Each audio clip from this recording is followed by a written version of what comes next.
من یک چیزی را که بسیار جالب است خدمت شما عرض می کنم. راوی حضرت انس است.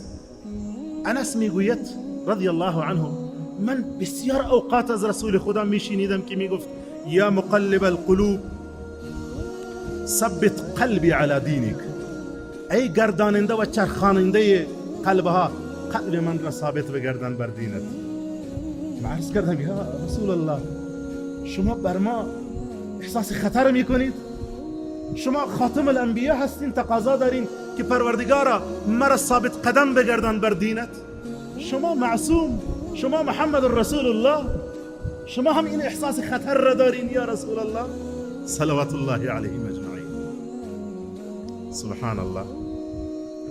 فرمودن نعم بله، ان القلوب بین اصبعین من اصابع الله یقلبها کیف یشاء.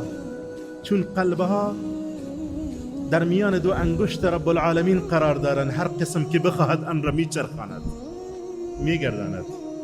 بله همه ما زیر خطریم. اصحاب محمد رسول الله او بر یارانش میترسد. کسانی که مستقیم تربیت یافته در مکتب رسول الله هستند. میگه قلبها دست در دو انگشت رب العالمین هست، هر قسم که بخواهد آن را میگرداند. سبحان الله. و بعد او حدیث معروف را که شما همیشه شنیده این که پیامبر فرمودن یصبح الرجل مؤمنا و یمسی کافرا. این حدیث اینقدر خطرناک است، اینقدر خطرناک است، هشدار میدهد. فاصله ایمان و کفر به 12 ساعت میرسد، صبح و شب.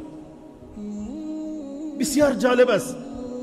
هشدار میدهد رسول خدا صلی الله علیه و سلم یصبح الرجل مؤمنا و یمسی کافرا.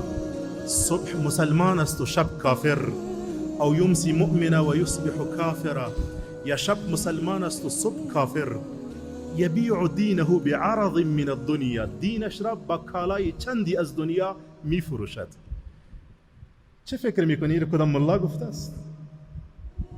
این پیامبرت گفته است؟ این محمد رسول الله گفته است؟ دینش را به کالای چند می فروشد. خلاص صبح مسلمان شب کافر، شب مسلمان صبح کافر است. فاصله بین ایمان و کفر به 12 ساعت می رسد. زیاد فاصله نیست. 12 ساعت.